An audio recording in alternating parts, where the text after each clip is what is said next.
हिरण्यक नाम के चूहे की सारी आप बीती सुनने के बाद में मंथर कछुआ हिरण्यक को ढाढ़स बंधाता है और कई प्रकार से उसको समझाता है कि हमें संग्रह तो करना चाहिए किंतु अत्यधिक संग्रह नहीं करना चाहिए।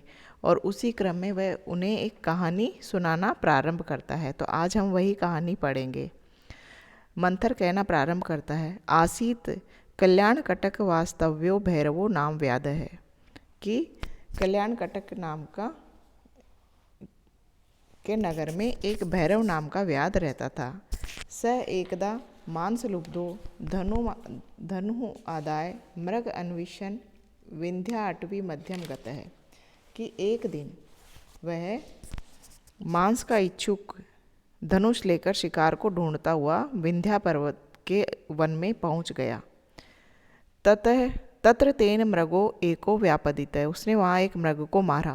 ततो मृगम आदाय गच्छता तेन घोराकृति शुक्रो दृष्ट है, कि उस मृग को लेकर जाते हुए उसने एक घोर आकृति के शुकर को देखा, सुअर को देखा।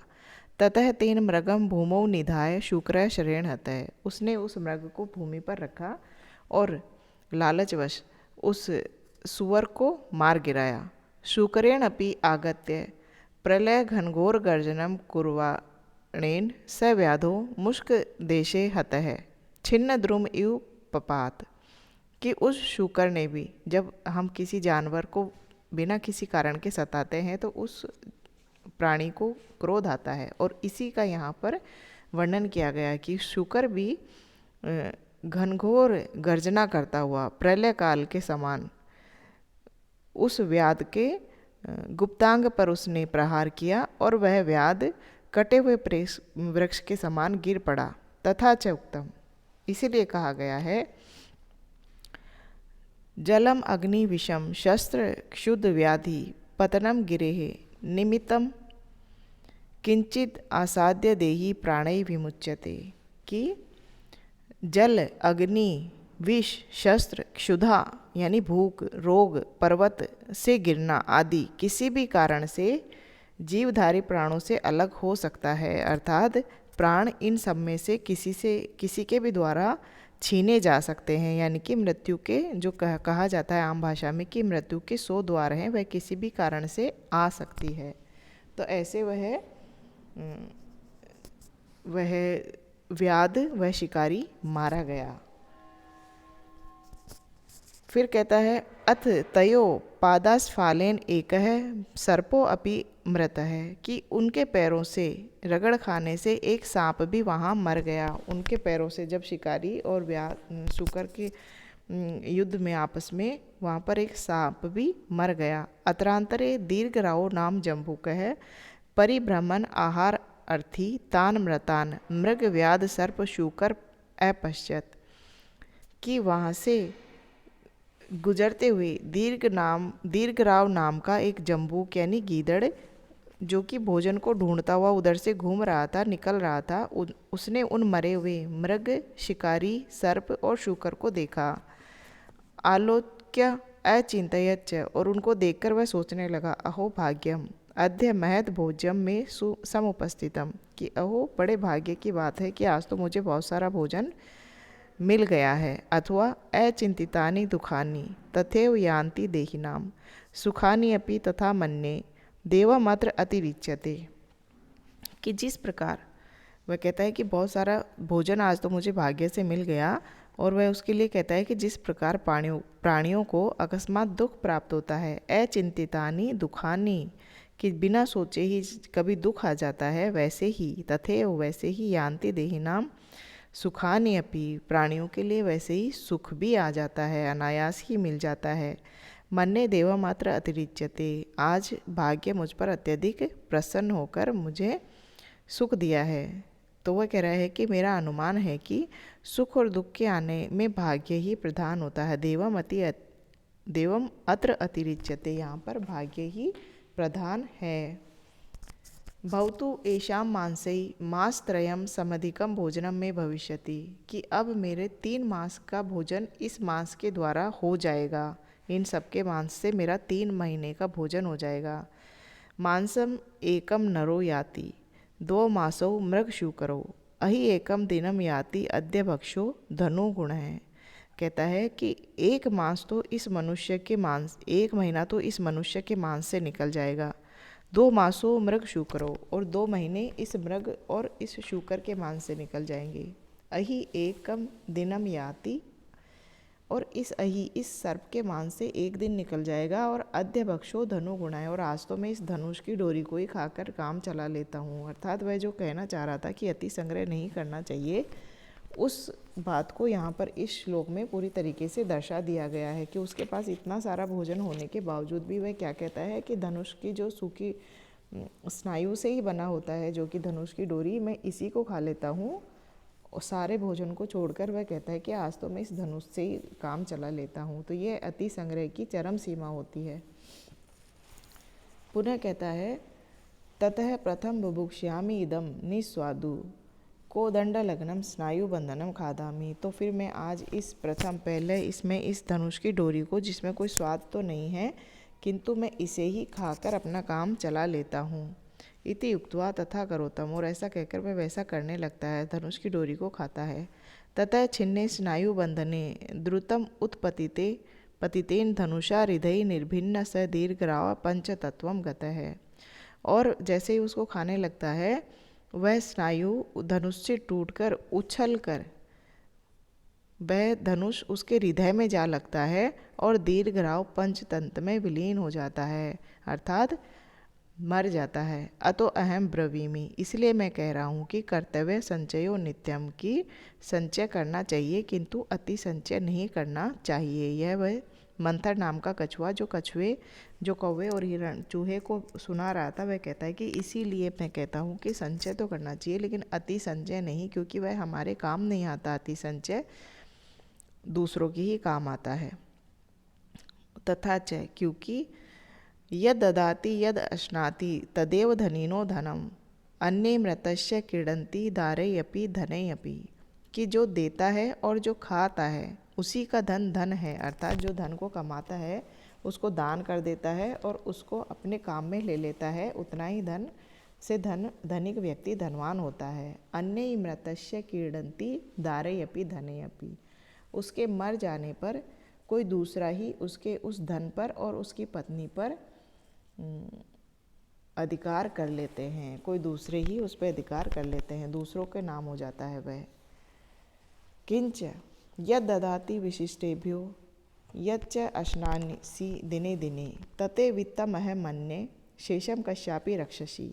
और भी कहा है कि जो विशिष्ट व्यक्तियों को देते हैं और जो प्रतिदिन अपने उपयोग में लाते हैं, यद ददाति विशिष्टेभ्यो, जो विशिष्ट लोगों को देते हैं, और यद अश्नासी दिने दिने, और जो प्रतिदिन उसको काम में लेते हैं, खा लेते हैं या उपभोग कर लेते हैं, तत्ते वित्तम अहम मन्ने में उन्हीं के धन को धन मानता हूँ। शेषम कश्यापि रक्षसी, वे तो किसी और के लिए ही रक्षा करते हैं, अन्य तो किसी और के लिए ही धन की रक्षा करते हैं। या तो किम इदानीम अतिक्रांतो अपवर्णनेन यतः, वह कहता है कि जाने दो, अब जाने दो, या तो जो बीत गया उसकी क्या बात करना। किम इदानीम अतिक्रांतो वर्णनेन, कि जो बीत गया उसका वर्णन करने से क्या लाभ, क्योंकि न प्राप्य अभिवांछन्ति नष्टम न इच्छन्ति शोचितुम आपत्सु अपि न मुह्यन्ति नराः पंडित बुद्धय। पंडित बुद्ध है यानी कि पंडित बुद्धि वाले, बुद्धिमान व्यक्ति, जो जिनकी बुद्धि परिपक्व है, वे लोग, वे मनुष्य क्या करते हैं, अप्राप्य न अभिवांछति, जो प्राप्त नहीं है उसकी इच्छा नहीं करते, उसमें कोई कामना नहीं दिखाते हैं। नष्टम शोचितुम न इच्छन्ति, और जो नष्ट हो चुका है उसमें शोक नहीं करते हैं, उसमें दुख नहीं मनाते हैं। और आपस्सु अपि न मुह्यन्ति, और विपत्तियों में धैर्य को नहीं छोड़ते हैं। ततः सखे सर्वदा त्वया सोत्साहेन भवितव्यम, तो हे मित्र तुम सदैव उत्साहशाली बने रहो, तुम उत्साहित बने रहो, क्योंकि शास्त्राणि अधीत्या अपि भवन्ति मूर्खाः यस्सु क्रियावान पुरुषः स विद्वान् है। सुचिंतित औषधम आतुराणाम न नाम मात्रेण करोति आरोग्यम, कि शास्त्राणि अधीत्या अपि, शास्त्रों को पढ़ लेने मात्र से भी भवन्ति मूर्खाः, मूर्ख बने रहते हैं लोग जो हैं, कई मनुष्य शास्त्रों को पढ़ लेने पर भी मूर्ख ही रहते हैं। यत् सुक्रियावान पुरुष है स विद्वान है, जो क्रियावान है, जो कार्य करता है, मेहनत करता है, वही मनुष्य बुद्धिमान होता है। शास्त्रों को पढ़ने से मनुष्य बुद्धिमान नहीं होता, अपितु क्रियावान होने से बुद्धिमान होता है। सुचिंतित औषधिम आतुराणाम न नाम मात्रेण करोति अरोगम, कि अच्छी प्रकार से सोच समझकर औषधि का नाम लेने मात्र से भी रोग को दूर नहीं किया जा सकता है। अर्थात रोग को दूर करने के लिए उस औषधि को पीना ही पड़ेगा, केवल नाम मात्र से उसका रोग दूर नहीं होता। ऐसे ही इन्होंने कहा है कि शास्त्र को पढ़ लेने मात्र से केवल बुद्धि नहीं आती है, उस पर कार्य करने से ही बुद्धि आती है, विद्वान बनते हैं। अन्यश्च और भी कहा है, न स्वल्प मध्य वासव भीरो करोति विज्ञान विधि गुणम ही, अंधस्य किम हस्ततल स्थितो अपि प्रकाश्यति अर्थम इह प्रदीप है, कि न स्वल्प मध्यवसाय भीरो,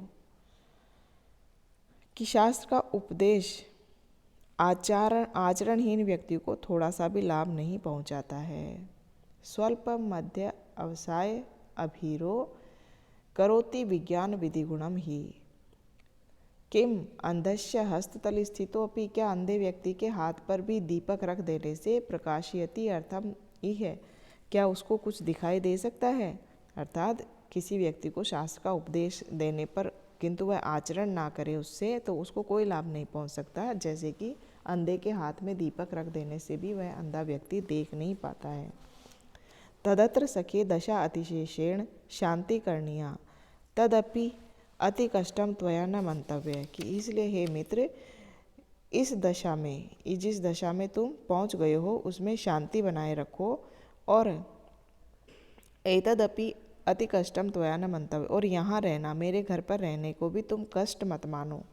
सुखम आपतितम सेव्यम दुखम आपतितम तथा चक्रवत परिवर्तते दुखानी च सुखानी च, कि सुखम आपतिते सेव्यम, सुख जिस प्रकार से आता है उसी प्रकार से दुख भी आ जाता है।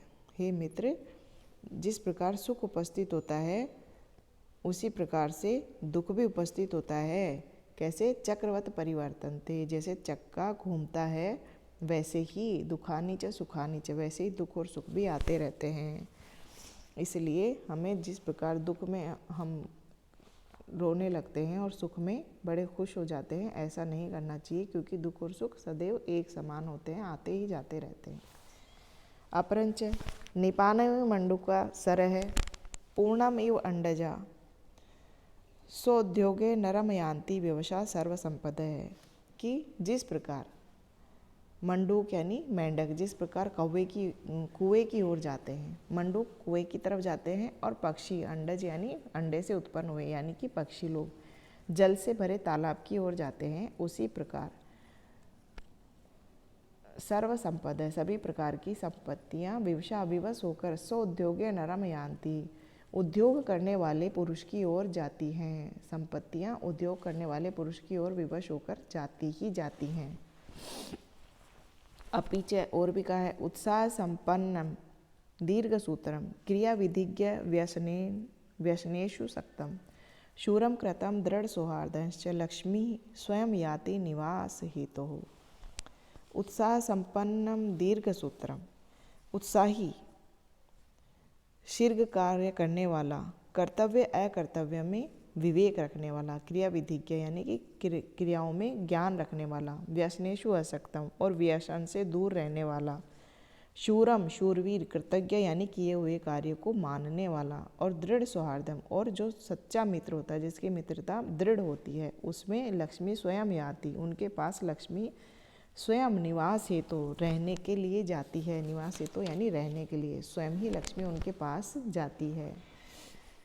विशेषतश्च और विशेष रूप से बिना अपि अर्थै धीरः स्पृशति बहुमानोन्नति पदम समासयुक्तो अपि अर्थै परिभव पदम याति कृपणः स्वभावा उद्भूताम गुण समुदाय अवाप्ति विषयाम द्युति सेहिक्ष्वा किम धृत कनकम आलोपी अपि लभेत, कि धैर्यवान पुरुष बिना अपि अर्थे, धन के बिना भी अत्यधिक सम्मान को प्राप्त कर लेते हैं। जो धैर्यवान होते हैं वह बिना धन के भी सम्मान प्राप्त कर लेते हैं। समायुक्तो अपि अर्थई परिभव पदम याति कृपण है। लेकिन जो कंजूस व्यक्ति होता है, कृपण होता है, वह बहुत अधिक धन के साथ भी अपमान को ही प्राप्त करता है, क्योंकि स्वभाव उद्भूताम गुण समुदाय अवाप्ति विषयाम, कि स्वभाव से ही उत्पन्न होने वाली और गुणों के समुदायों से युक्त जो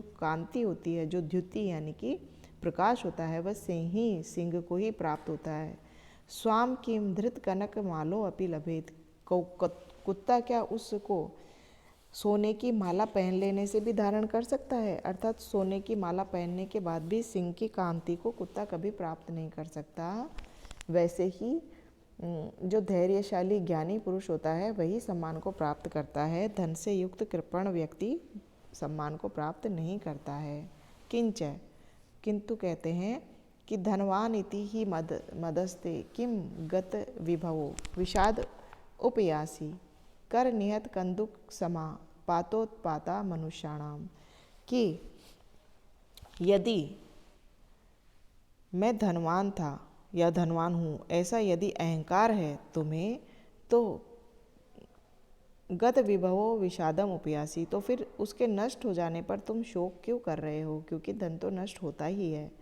कर निहत कंदुक समाह, हाथ में स्थित कंदुक यानी गेंद के समान, पातोत्पाता मनुष्याणाम, यह धन हाथ में रखी हुई गेंद के समान मनुष्यों में ऊपर नीचे होता ही रहता है। अर्थात धन आता जाता ही रहता है, आया है तो जाएगा भी, इसलिए उसमें शोक नहीं करना चाहिए। अन्यश्च वृत्त्यर्थम नाति चेष्टेत सा ही धात्रेव निर्मिता गर्भाद उत्पीतो जंतौ मातुः प्रसवतः स्तनौ। व्यत्यर्थम नाति चेष्टेत सा ही धात्रेव निर्मिता, कह रहे हैं कि वृत्ति की अत्यधिक चिंता नहीं करनी चाहिए। वृत्ति यानी जीविका के उपाय, जीवन चलाने के उपाय, जीविका के उपायों के विषय में बहुत अधिक प्रयास नहीं करने चाहिए। सा ही धात्रेव निर्मिता, क्योंकि धाता यानी विधाता के द्वारा वह निर्मित कर दिया गया है। गर्भात उत्पीते जंतौ, गर्भ से उत्पन्न होते ही, जंतो यानी प्राणी, प्राणी के गर्भ से उत्पन्न होते ही, मातो प्रसवत स्तनौ, माता के स्तनों से दूध बहने लगता है, क्योंकि विधाता ने वह निर्मित कर रखा है, उसके उत्पन्न होने से पूर्व ही उसके जीविका का निर्धारण कर रखा है। अपि च सखे शृणु, मित्र सुनिए, येन शुक्ली कृता हंसा शुकाश्च हरिति कृता मयूरा चित्रिता येन सते वृत्तिम विधास्यति, कि जिसने हंस को सफ़ेद बनाया है और शुक यानी तोते को जिसने हरा बनाया है और मयूर को जिसने रंग बिरंगा बनाया है, उसी ने सबकी वृत्ति भी जीविका भी निर्धारित कर रखी है। अपरंश्च सता रहस्यम शृणु मित्र है, इसलिए हे मित्र सज्जनों के रहस्य को सुनिए, महापुरुषों का जो रहस्य है उसको सुनो। क्या? जनयंती अर्जने दुखम तापयंती विपत्तिषु मोहयंती च संपतौ कथम अर्थः सुखवः, कि धन को कमाने में कष्ट होता है। जनयंती अर्जने दुखम, उत्पन्न होता है दुख उसको अर्जन करने में, और तापयंती विपत्तिषु, और चोर आदि के ले जाने पर पीड़ा भी होती है, तापित होते हैं, परेशान होते हैं। मोहयंती च संपतौ कथम अर्थः सुखवः, और समृद्धि हो जाने पर मनुष्य मोहित हो जाता है, अहंकार में हो जाता है, मदोन्मत्त हो जाता है, तो कहो किस प्रकार से यह धन सुख को देने वाला है? अर्थात यह सुख नहीं देता है, यह हर प्रकार से दुख ही देता है। अपरंश्च, और भी, धर्मार्थम यस्य वित्तेहा वरम तस्य निरीहता प्रक्षालन द्विपंकस्य दूराद स्पर्शनम वरम, कह रहे हैं कि जिसका धर्मार्थ वित्तेहा, धर्म के लिए जिसका दान आदि धर्म के लिए जिसका धन नहीं होता है, तस्य निरीहता वरम, उसका तो उससे दूर ही रहना ही अच्छा है। जो धर्म आदि के लिए धन को कमाना चाहता है उसका तो उससे दूर रहना ही अच्छा। कैसे? प्रक्षालन आदि पंकस्य दूराद स्पर्शनम वरम, कि कीचड़ में सनकर उसको साफ करने के बजाय उससे दूर रहना ही अच्छा। अर्थात ये कहना चाह रहे हैं कि जिस प्रकार धन को कमाने के लिए हम सोचें कि धन कमाने से हम यज्ञ आदि धार्मिक कार्य करेंगे, तो इसके बजाय निर्धन रहना ही अच्छा। ना धन होगा ना धार्मिक कार्य करेंगे, क्योंकि यह करना कैसा है कि कीचड़ में पैर रख के फिर उसको साफ करने जैसा। तो ना कीचड़ में पैर रखें और ना उसको धोने की आवश्यकता पड़े, तो इस धन रूपी कीचड़ से दूर रहना ही अच्छा। ऐसा वह मंथर अपने दोस्तों को कह रहा है। अभी वह आगे और भी बहुत कुछ कहेगा इस धन के संचय के बारे में, जिसको हम आगे की कक्षा में पढ़ेंगे।